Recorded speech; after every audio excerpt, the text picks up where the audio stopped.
Right. Hello, this is Mr. Lane, Little Ilford School. These are instructions for Year 8, and it's a new piece of work that you are expected to do during this unusual time, during the coronavirus outbreak. And yes, these are audio-visual, in other words, video instructions of me talking through the written instructions, which will be posted on Google Classroom and show my homework. So if you can't read these instructions here now on this video, don't worry, because you're not really supposed to read them here and now. I'm just going to go through them and give you an idea, just to talk you through them. I think it might make it a bit clearer, because some of you might look at this document and say, oh, 2 pages of writing, oh, I can't be bothered, and you won't read it properly. So I'll talk you through it, and it's pretty clear. It's pretty easy. Okay, so title: My Experience of COVID-19. Yes, I'm going to read the bit out in red now. Okay, let's just go in a little bit. Your task is to write an autobiographical account of the way you have experienced these past 2 weeks since the coronavirus disrupted life as we know it. Staff at Little Ilford School are aware that this may be a worrying and stressful time for young people. Even if it seems that young people are less vulnerable to the virus than the older generations, it's still quite worrying, obviously. You are going to write a personal account, 1.5 to 2 pages, or you can do 3 pages if you're inspired, about your experience. Now, I will say 3 at a maximum, because I won't have time to really look through it all. And I try as much as possible to read your work, carefully and read it thoroughly. So any more than 3 might get a little bit much. Some incidents that have occurred over the past few weeks may stick in your mind. To help generate some of your own ideas, I will share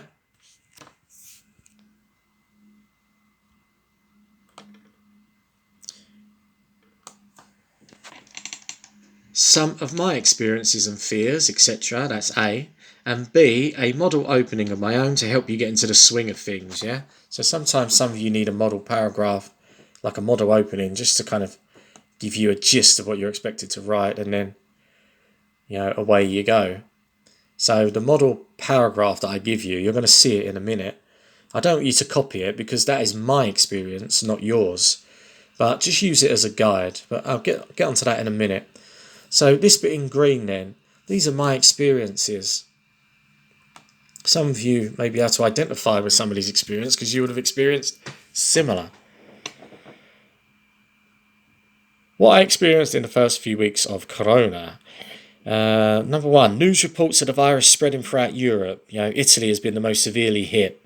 So seeing the virus crop up in Germany, Scandinavia, there are countries like Denmark, Sweden, Norway, obviously Spain, and as particularly Italy. We saw the virus spread, and suddenly, slowly but surely, we realised that this was serious business. Schools closing, and it was we realised this is nothing's happened like this for decades.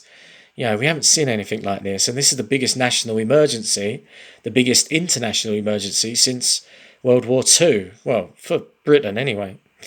Okay, next one down. The government decided to close schools across the UK. We were told that Friday the 20th March was the last day.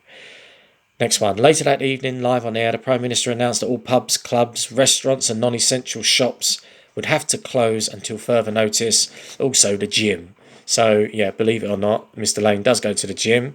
He tries to get there as often as possible. And that's one thing I miss, not being able to get there and maintain this fabulous physique of mine. Anyway, later on, the public was told that everyone who was not a key workers being some teachers, NHS and care staff, those working for the postal service, like my younger brother, who's a postman, and the garbage collectors, yeah, if you're not one of those, then you would have to self-isolate. So you know what that word means by now, yeah? So that's a new kind of word that's cropped up in our vocabulary, to self-isolate, to keep yourself isolated away as much as possible from other people.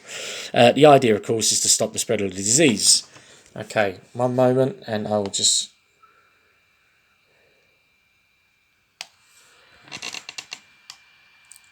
We were told that the only times we should leave the house were for essential food, shopping, and for 1 hour's exercise a day. The media reported lots of people ignoring the government's orders. They could be seen in large numbers in parks and at coastal resorts across the UK. So that was a huge problem, people being just a little bit selfish and perhaps a little bit complacent. Complacent means when you don't really think things through, yeah? You're just stuck in your ways, and you don't really think about the world beyond your own little world. You become a little bit complacent. So at Tesco's, I queued up for 45 minutes in the morning to be allowed in.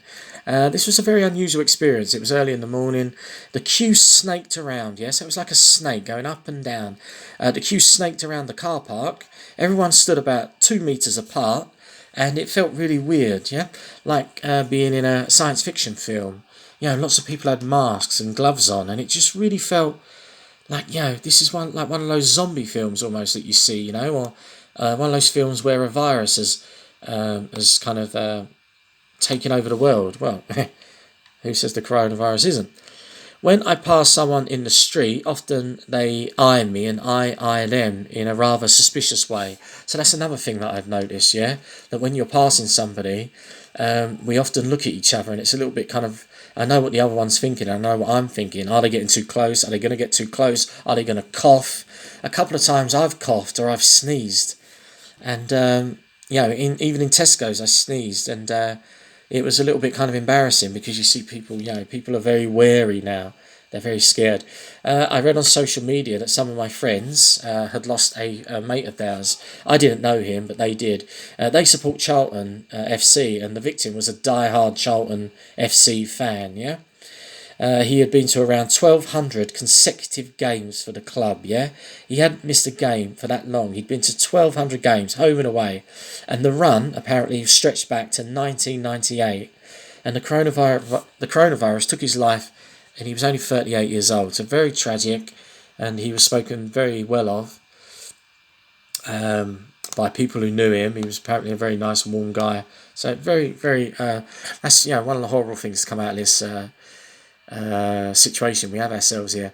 Fear of touching surfaces. This is another thing that I've experienced. Fear of touching surfaces, and that I may be breathing in infected air. So that's something else that sticks in my mind when I think about the past few weeks. And I'm still doing it. It's not like it's changed. I'm still worried. You think, I'm outside. Should I have a mask on? Am I being too complacent by not wearing a mask? Not being able to buy certain products I've always taken for granted, like toilet roll, antibacterial wipes, and eggs. I recall the nation opening their doors and windows to clap the NHS and care workers who are on the front line, and they're battling this terrible virus. I think we could show our appreciation more. The government and this nation could show their appreciation more by actually paying them more, especially nurses. But the clap was a kind of nice gesture anyway. How has your life changed? This is the bit in purple. So you need to think, when you're writing, how has your life changed? What is different? What can you not do that you previously were able to? How about your family? How have they adapted? Has there been anything positive to come out of this international disaster? What are you enjoying about having some free time? Or what are you planning to do? Maybe reading, cooking, baking some cakes or cookies, exercise, build a go-kart, maybe make, I don't know, some furniture, whatever. Study more English. Hope so. My model opening, first person, past tense, paragraph. So this is just, this is just off the top of my head. This is to give you an idea of what you should be writing and how you should be writing. This is how I might start mine. This is weird. I cannot believe the country is going to pretty much shut down, I thought to myself. No schools, no gym, no pub or restaurant dates to meet friends. The other teachers and I found out that the school was going to close on Friday. It was around that time that I began to realise how serious the whole situation was. I started to think of Mum and Dad, both 67 years old and both vulnerable to this terrible virus. A few days later, I went to Tesco's. The whole experience was surreal, like a science fiction film. So anyway, I really want you to try to write and capture the mood and capture the feelings and capture the how can I say it, the atmosphere on the streets. At this time, the streets are very quiet. And it's just a really odd time. So good luck and write from the heart. Remember, read through these instructions again. If you're really stuck, you can contact me on Google Classroom. Do your best. Good luck and write from the heart. All right, and I look forward to reading them. So that's your next task. Go onto Google Classroom and show my homework, and that will explain to you deadlines. Okay. So if you want to send me a rough draft and say, "Sir, can you have a look at this? How am I getting along? Am I doing it right?" By all means, do. Okay. I'm going to be checking in throughout the rest of this week. So I'll set you a deadline on what did I say? Google Classroom and show my homework. All right. Best wishes to you and your families. Bye bye.